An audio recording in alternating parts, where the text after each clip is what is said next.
Hello, everybody. My name is Braden McElhaney, and today I am going to be talking about Jerome Bruner, the famous theorist who came up with the constructivist theory and the sub-theory of scaffolding. And today we're going to talk about his theory, how it pertains to education, which was his intended education on this theory. But I'm also going to tie it into how I believe we should be focusing on in terms of dealing with criminal behavior and in terms of how our criminal justice system works. That is what we're going to be discussing today. But first, let's discuss who Jerome Bruner is. So Jerome Bruner is a educational psychologist, cognitive psychologist, and theorist who came up with the constructivist theory. Now, this is obviously a theory that he built to deal with education. As somebody who's worked in education, has advocated for education, I believe that this is a really important idea. But also, as somebody who is running for office and working in the legislative side of things, I can also see how we can use the ideals that Jerome Bruner used in the constructivist theory for education. I can see how we can use those same ideals in terms of dealing with criminal behavior. So Jerome Bruner was born in Manhattan, New York on October 1st, 1915, and he died on June 5th, 2016. He attended Harvard and Duke University, and he studied educational psychology and cognitive psychology. He was best known for his involvement in cognitive learning structure and educational psychology. Jerome Bruner tackled this world with his life partner and wife, Carol Flesher Feldman. My apologies for mispronunciating that name. And he coined the term scaffolding in terms of learning and behavior. And those are some of the things that we are going to talk about in today's lecture. So, the constructivist theory, again, like I said before, is technically not a criminal theory. It was a theory based on child development and learning behavior. But I believe that Bruner's mindset on education and learning would argue that criminal behavior is a learned behavior, essentially claiming that nobody is ever born a criminal. Nobody comes out of the womb as a criminal, okay? Nobody comes out of the womb with a burlap bag and a gun saying, stick them up, put the money in the bag. Nobody comes out of the womb like that. They come out crying like everybody else. So somewhere along the line, somewhere in their life, they learn that criminal behavior or outlashing behavior is normal to them. Somehow they learn that, and that is caused by a multitude of different things. So in the constructivist theory, or the process of learning through instruction, Bruner believed that learning is an active process in which learners construct new ideas based on current, past, and even future knowledge. The learner essentially selects and transforms information. They conduct a hypothesis, they make decisions, and then they rely on cognitive theory. So essentially, people take the information that is instructed to them and use it in a way that they understand. So this is essentially saying that all of the information. So let's take an example in a classroom setting, right? A teacher, like a history teacher, puts notes up on the board and they're talking about some event in history. And then we're supposed to take notes on that event, right? Students learn differently. People absorb information differently. So, for example, if I tell someone, listen, this is what we're going to do, this is how we're going to do it, this is why we're doing it the way we are, that person is going to hear it, but they're going to interpret it in their own way. And Bruner came up with four concepts of the constructivist theory. He created,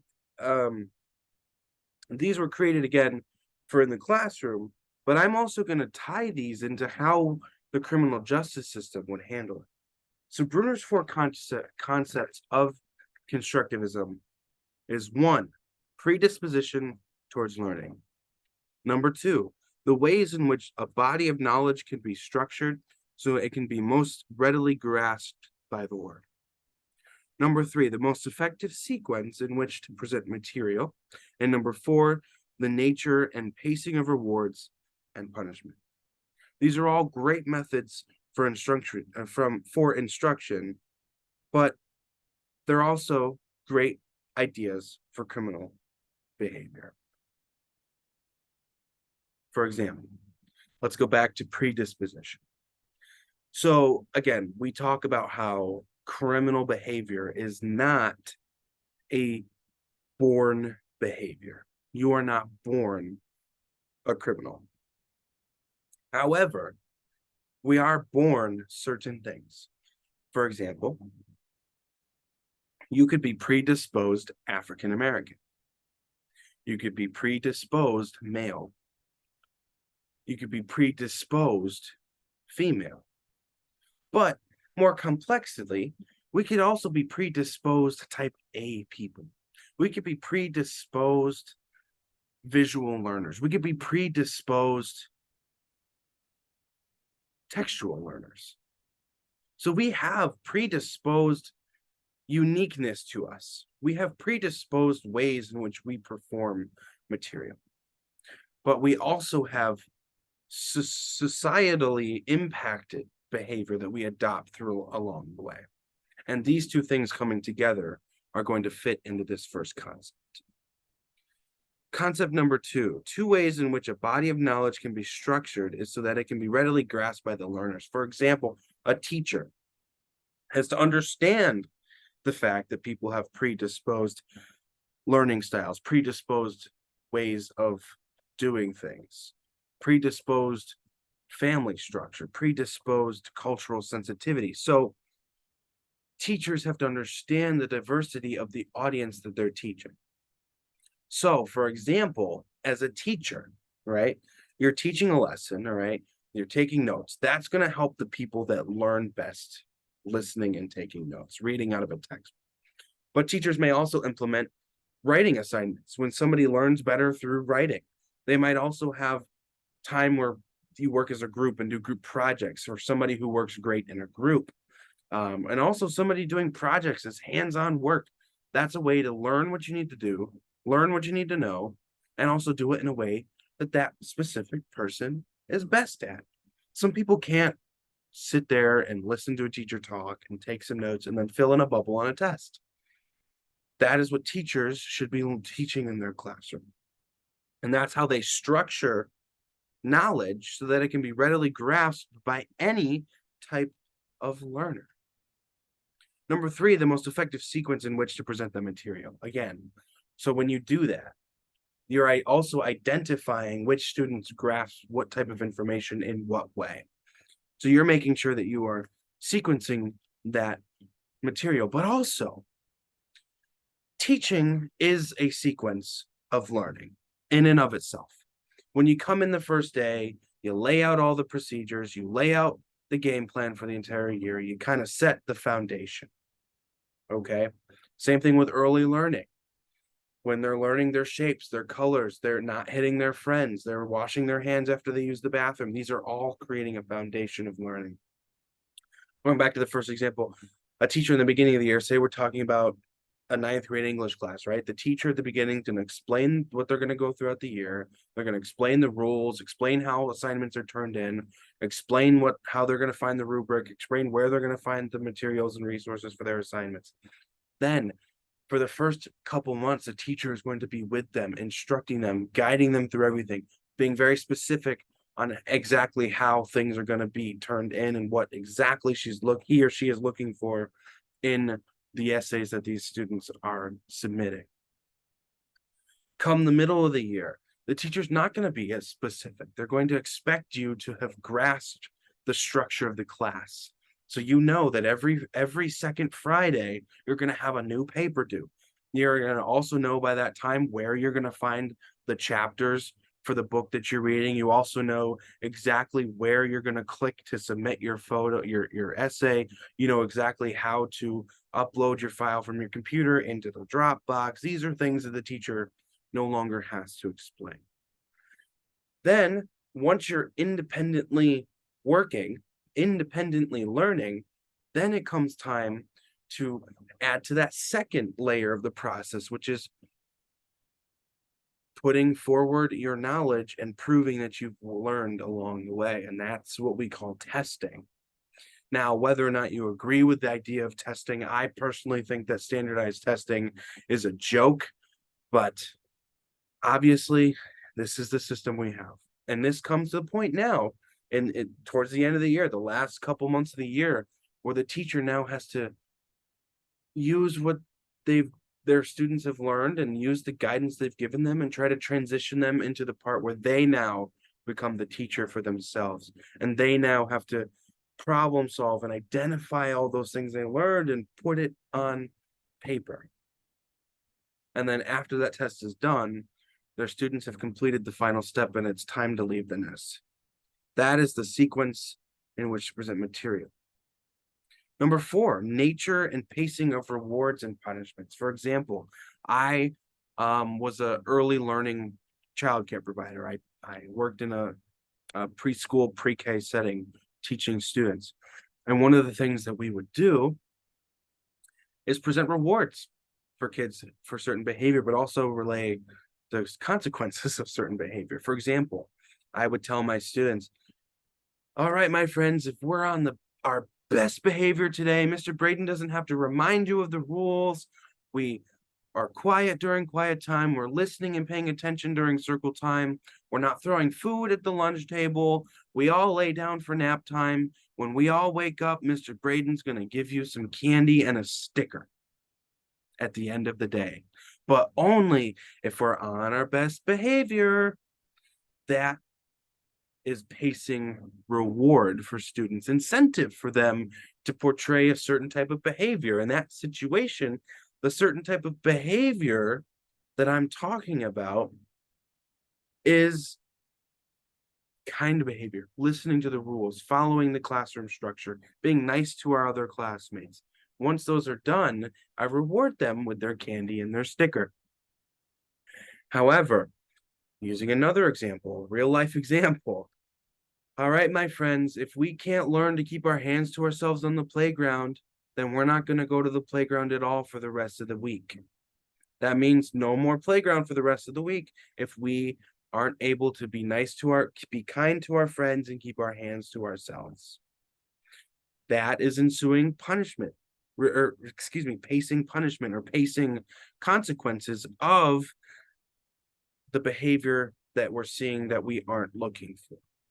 We're looking for the behavior of kindness. We're looking as teachers for the behavior of students to be on the playground and not hitting their friends. That's the behavior we're looking for, but the behavior we're witnessing is the opposite. So we deal with that, right, in that situation with a pacing of consequence or a pacing of punishment. That will hopefully encourage students to follow the behavior in which you're looking for, which would be not hitting our friends on the playground, right? That is pacing rewards and punishment. Bruner also created a sub-theory called scaffolding. This theory is essentially the building blocks of learning. This theory emerged in 1976 as part of a social constructivist theory sub-theory. This was influenced by the work of Lev Vygotsky, which was a partner to Bruner in the scaffolding theory, and their ideas were that people learn better in social environments. So let's talk about that. So scaffolding, the building blocks of learning, right? So again, the learning process is structured as a building block, and this was kind of adopted by Jerome Bruner, okay? He created the idea. So let's talk about early education to senior year, okay? From toddler to adolescent, right? For example, toddlers or young children go to preschool, right? And in preschool, they learn their shapes, their colors, their numbers, their personal hygiene, how to eat at the table properly. They learn their social and emotional skills. They learn problem-solving skills. These are all things that we have to know before we start talking about in 11th grade the French Revolution, okay? We can't learn about the French Revolution if we don't know how to sit at a desk and not hit the friend next to us. If we don't know how to sit at a desk, and if we have to go pee, we tell the teacher we have to go pee instead of peeing our pants while we're trying to learn about the French Revolution, okay? That doesn't work. All right, so we have to first understand these basic things before we can advance any higher. So that would be the bottom layer of education, right? The basics. Then we get to the slow parts of instruction, whereas in kindergarten, first and second grade, you're learning words, you're learning letters, you're learning the alphabet, right? Then you get to second, third, and fourth grade, and you're starting to put those words into stories and into sentences. You're starting to draft essays, right? Then you get to fourth, fifth, and sixth grade, and you're starting to advance on those methods. You're starting to write longer essays. You're starting to read longer books. You're starting to learn bigger words. You're starting to put numbers into equations and following stuff like that. And then you get into sixth grade and seventh grade and on up and up and up and up until you're writing 5-page essays about analyzing the Constitution and turning it into your own words about how you think that you are arguing that you support the Second Amendment, right? That is one of the argumentative essays we've had to write in history class, in our English class. But it all starts at the bottom and you work your way up. And it also falls on the teachers, where the teachers start at the beginning of the year as guiders, instructors, and they're honing down on all the information.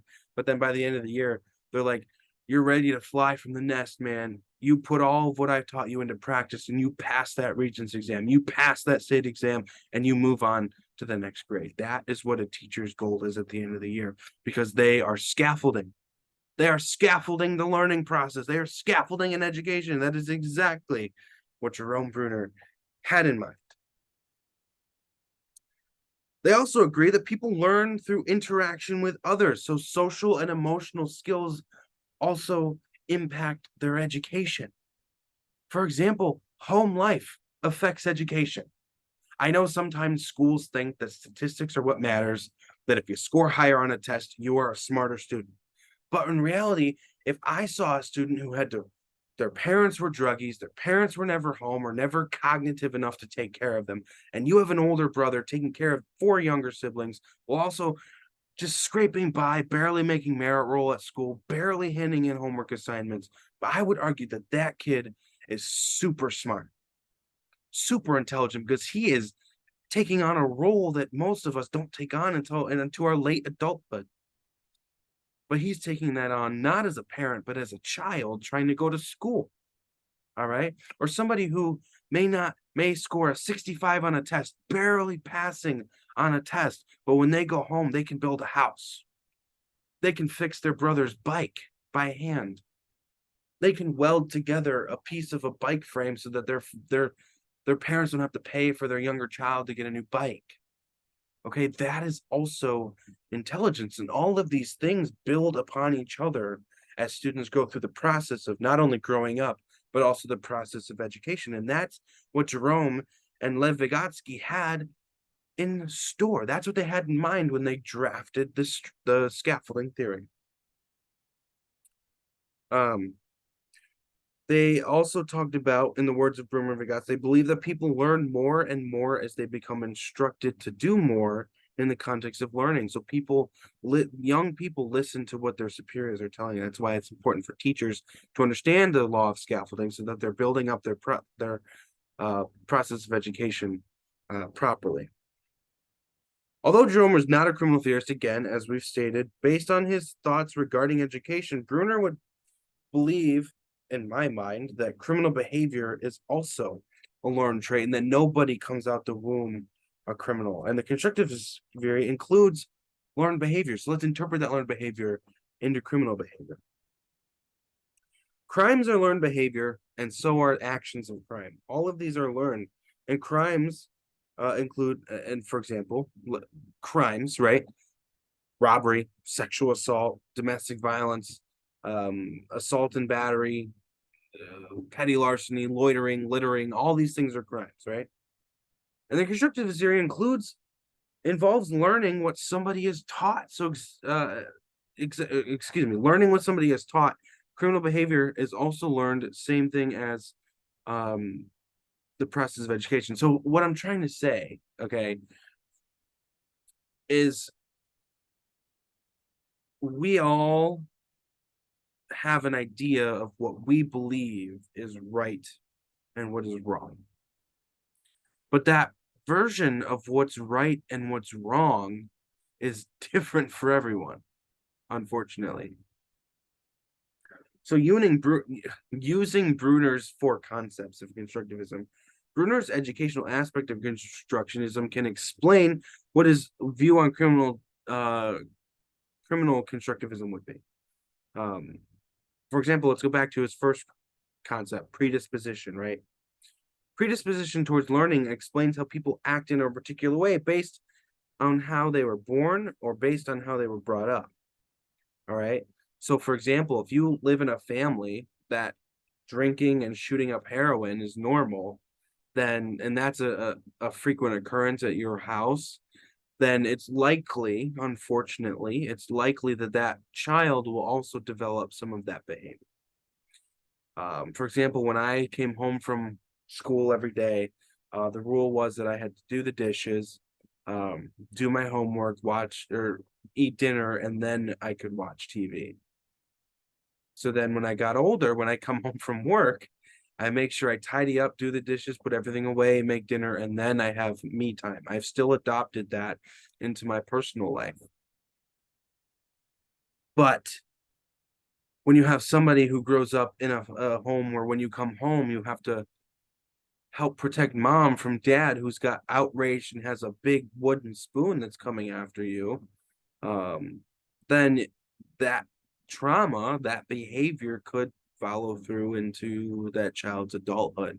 Or if it's normal for you to come home and see mom pass out on the couch from being drunk all day, then it's possible that you're gonna think that it's normal to come home and pass out and drink, and that's the unfortunate part about this type of behavior. Number two, the ways in which knowledge is structured to be grasped by the learner pertain this to criminal behavior. The learner in this case is the criminal, right? They're learning that it's okay to do drugs when you come home from school. That's what they're learning. That to them is normal. That to them is right. That is the structure of learning in that household.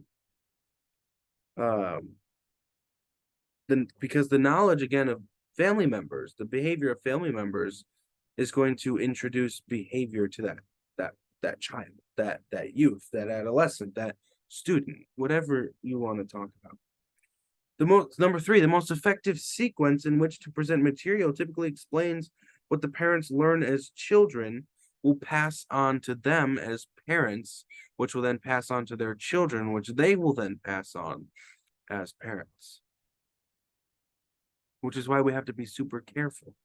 But this is also why when it comes to criminal behavior, we have to understand that this is the case. We have to understand that families are different than ours, that they have different upbringings, and it ensues different kinds of behavior. And number four, nature of pacing rewards and punishment is what the learner is punished and rewarded for based on his or her behavior. Bruner believed that people who commit crimes are usually punished, and those who don't commit crimes are not punished. So if you don't commit a crime, obviously your reward is not going to jail. But if you do commit a crime, your reward is going to jail. And usually people who are punished learn from their wrongdoings, and people are rewarded for good behavior usually continue to show good behavior upon that reward. But more complexly, we understand that that's not always the case. So, for example, our country's reaction to criminal behavior right now is incarceration. That is the main reaction to criminal behavior. And I think if we want to continue to add to the process of learning, locking people up in the middle of that process is not the example that our country should set. It's definitely not the solution to criminal behavior. The solution to criminal behavior is rehabilitation. That is what we should be focusing on, because that continues on the process of learning in which Jerome Bruner was trying to talk about in his educational stance, which I believe he would talk about if he were talking about criminal behavior and the criminal justice system. But this isn't to say that people who commit crimes get to go free just because we want to be nice. That's not what we're talking about. Jerome Bruner believed in accountability, but he also believed in education. It was with a combination of nature and nurture that definitely swayed Jerome Bruner's ideas. His constructivist theory shows signs of both nature and nurture. Bruner believed that all children are born with unique styles of learning, as we discussed, which that would be nature. Our predisposition to learning is nature.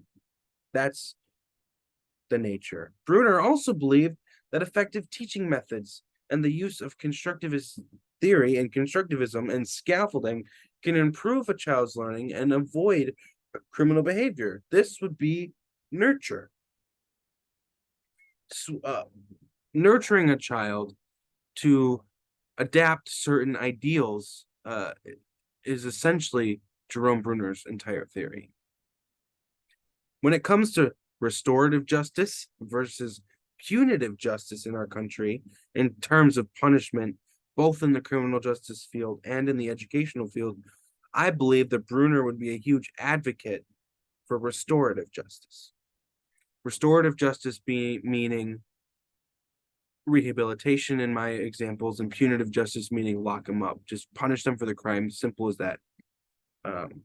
So Bruner's constructivist theory shows more of a restorative justice approach, given his ideal of a process of learning. But at the same time, however, I believe that Bruner would be okay with accountability in certain instances. But rehabilitation has to be a factor no matter what. And I believe that Jerome Bruner would be an advocate for that. Bruner believes that people are unique. People are different. People come from different upbringings. They learn differently. And related to criminal behavior, people learn certain traits and behaviors along the way, and it starts when they are young. And like we said before, they learn a different version of right and wrong than maybe we do based on their environment growing up. Bruner would argue that some people cannot help the way that they act because their version of right and wrong are simply just different. Bruner believes that strict punishment is actually ineffective towards restorative justice, towards rehabilitation, towards education. But simply accountability along with education and rehabilitation is going to drastically and positively change the behavior of that individual. In an article from the Post Journal about 3 years ago, it talked about a man named Trevin Tripp, who was sentenced to 3.5 years in state prison and 3 years of post-release supervision. He was convicted of second-degree criminal possession. This example shows a restorative and a punitive sentence. The punitive part of this sentence is 3.5 years that he spent behind bars, and probably is still spending at this moment in time. But the restorative part of that case is the 3 years of post-release supervision, which instead of fulfilling a 6.5 year term behind bars, they split it up and he did 3.5 years in jail and 3 years of post-release supervision. This is an ideal that has both Bruner's ideas in it. It has both the punitive and the restorative justice. Now, putting myself into the mind of a criminal defense attorney who is educated on the ideals of Bruner's constructivist theory and incorporates that into every single one of his cases. Let's pretend I'm a lawyer, right? And I'm defending Trevin Tripp. I'm going to advocate that my client, Trevin Tripp, does 3 years of mandatory counseling, 3 years of mandatory drug rehabilitation, 3 years of mandatory AA and NA meetings, 6 months behind bars, and 3 years of post-release supervision. That would be my advocacy. That way he's doing 6 months for criminal possession. Okay, it's a crime. We're educating him and holding him accountable and pacing that punishment for committing the wrong behavior. because obviously the behavior we're looking for is to not criminally possess a firearm or to criminally possess drug paraphernalia. Okay, that's what we would like to see, but he did the opposite. So back to that playground example, he's not going to be able to play on the playground for the rest of the week. He is going to spend 6 months in prison for that. But at the same time, we're showing him, listen, we understand that you did something wrong, but we don't think you're a bad person. So we're going to help you improve yourself. We're going to help you become a better member of society by putting you into these programs that are going to teach you the methods to do that. Because I don't believe the 3.5 years for Trevin Tripp is effective. And I don't think Jerome Bruner would believe that 3.5 years in prison for Trevin Tripp is effective. But what is effective is that post-release supervision and those mandated resources for him, those mandated programs for him. That is the best way to handle that situation. And moving forward, even though Bruner was a well-known theorist, right? And was his theory actually popular right in the beginning, or did it take him time and time again for people to listen? Well, he was immediately popular. People loved him. People loved his idea. They loved what he had to say. They loved his approach on life. And frankly, so do I. That's why I'm giving this video on this. That's why I'm taking the time to do this. Because every educational facility, every school across the country has universally adopted, I would say all, if not almost all, of Jerome Bruner's ideas into their systems of education. Most of the fields that we see the constructivist theory in are education, psychology, sociology, history, political science, economics, engineering. All of these things have adopted Jerome Bruner's constructivist theory and Jerome and Lev Vygotsky's scaffolding theory. All of these have been adopted into the institutions we see today, which is why Bruner's impact really on the concept of learning, both in schools and the world, was so significant. He was able to identify how children develop in life and in the classroom, and how children develop behaviorally, which is why I think his theory on this in terms of education is so incredibly valid when it comes to our criminal justice system. It also examines how people interact with other people at a young age and how that affects how they interact with people into adulthood. Because this theory drastically changed the field of education, and I think it can drastically change the field of criminal justice as well, and it still today is affecting education positively. Because the modern interpretation of the constructivist theory is similar to the initial view that Bruner had himself. Nothing has changed. It has been a consistent positive impact. The way that schools and the criminal justice system are using the constructivist theory, I should say schools, but how they could be using constructivist theory would be quite impressive. Because activities and styles of learning that are used in the classroom that follow Jerome Bruner's theory of constructivism would be like this. Teachers are starting to work one-on-one more with students. That would be an example of his constructivist theory. Teachers also have students who work better in groups and they end up implementing group projects in the classroom. That is pertaining to Jerome's theory. Teachers incorporate games and activities and puzzles for visual and hands-on learners in the classroom. These are all ways in which our schools are implementing these ideas, and they're doing it to this day. My teachers did, and I'm sure thousands of teachers across the country are also doing this. Now, when it comes to criminal justice, a few ways that this theory could be incorporated through is through restorativity. Bruner, I feel, would argue that people who commit crimes need to be treated and helped to prevent crimes from happening rather than thrown in a cage to think about what they've done and not change anything. That's how we get repeat offenders. That's how we get people who spend their lives in the system continuing to commit crimes because they don't know any other way and they don't have an outlet to change that. And how we push for these implementations of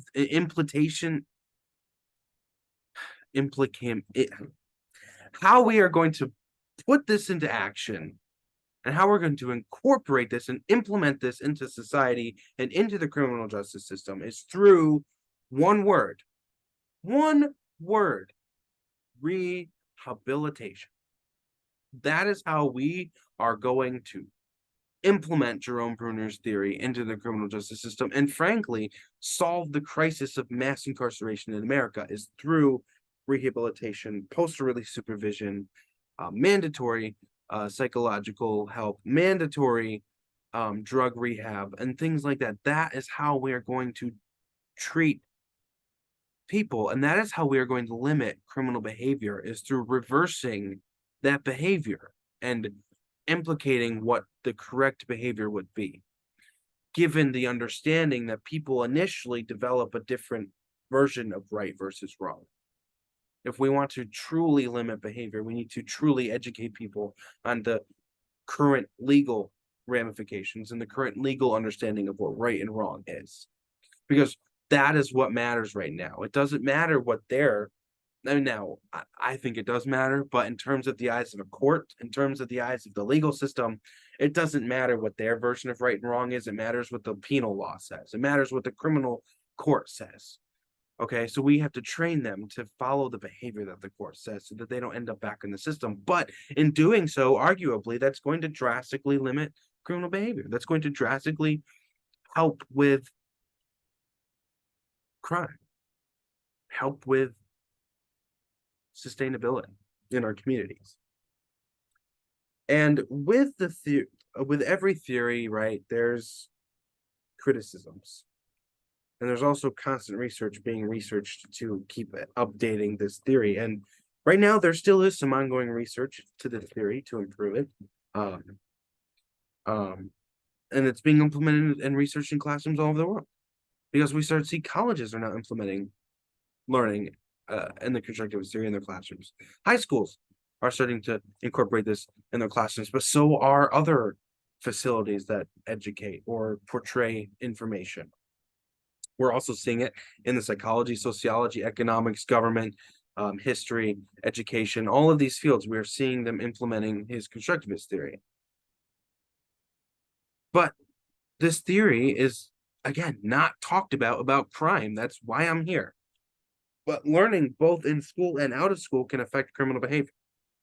Like we've talked about. People behave in response to the moral standards that they develop at a younger age. And all crime is learned. We have to remember that all crime is learned throughout some way. We have to make sure, one, that we prevent those teachings from happening, but that's harder than what this is. That's harder than rehabilitating people. Rehabilitating people is the biggest step forward at this point in time to ensure that people reverse that negative criminal behavior.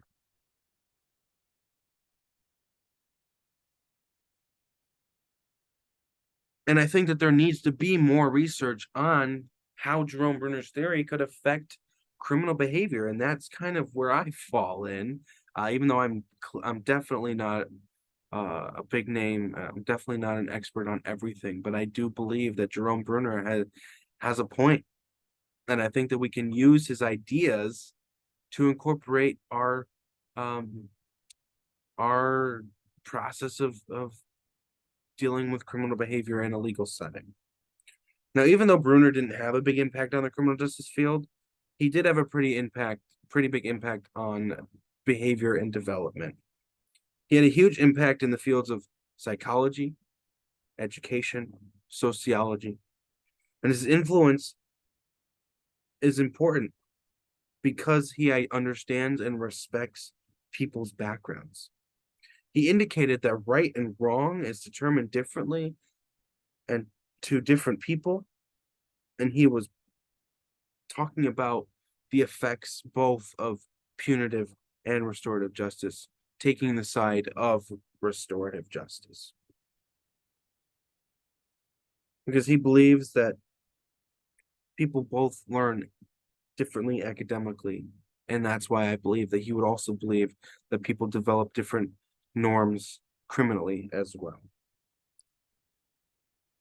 Now, to wrap up, I'll leave you with this. I feel that the constructivist theory is extremely important.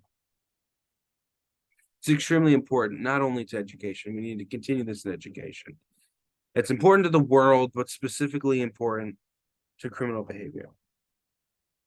I feel that it would be really beneficial for criminal aspects to emerge in this theory. I feel that the way we do criminal justice in America now needs to be redirected, needs to be reassessed. Dare I say the word changed? That's a big controversial word these days, I know. But I think that our criminal justice system could definitely use a second look. And I think that it has to start adopting more restorative efforts towards rehabilitation, towards education, towards behavior correction, rather than strictly incarceration. Ultimately, though, Bruner's impact on education is greatly significant. And I think that that significance could also follow into criminal behavior. Look how significant it was in education. Almost every single educational facility is adopting his ideals. Well, let's try that in every single court in America to see if they might start adopting some of his ideals. And that is my message to the world, folks. That is my message to the world. That is what mine and Jerome Bruner's message to the world is. Stop incarcerating people for criminal behavior. Understand where they came from. Understand that learning is a process of building blocks of process, that they learn these things along the way. And sometimes they're different than what traditional standards are. And again, the most important thing to take away from this is two things. One, nobody is born a criminal. Nobody is born a bad person. But two, and this might be arguably the most important, is that all behavior is learned. All behavior is learned. And simply locking people in a cage is not going to be the answer to solving the reverse of these bad behaviors. Because nobody is born a criminal. And that's it. That's what Jerome Bruner would say. That's what I say. And that's what we have to do. Nobody is born a criminal. We have to start implementing more restorative justice approaches to the criminal justice system. We have to start rehabilitating people, because that is going to be the biggest way to reduce the numbers of criminal behavior, to reduce the number of crimes in America. And that's going to be through reversing the behavior, reversing the criminal behavior. And that starts, one, at home, two, in our educational settings, but three, that starts in our courts. Thank you.